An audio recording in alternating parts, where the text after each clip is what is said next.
Busy life चल रही है अज ही। ए देखो अजी जलील होने का ठीक है, तुम रबता ना करने आई साहब, रबता ना करने आई साहब ने बिजी लाइफ देखो।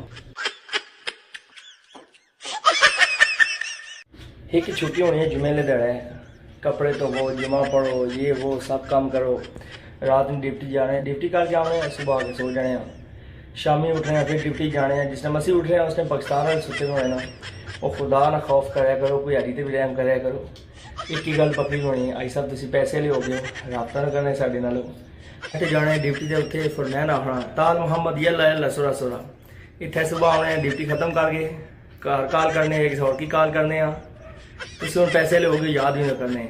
अल्लाह ना वास्ते को अज ही नहीं हालते भी रहम कराया करो ठीक है। अज ही एक जुमे दिन चिट्टा सूट पा लेना, अज ही पैसे वाला हो गया। इतने तुसा नहीं पता कितनी बिजी लाइफ चल रही है अज ही।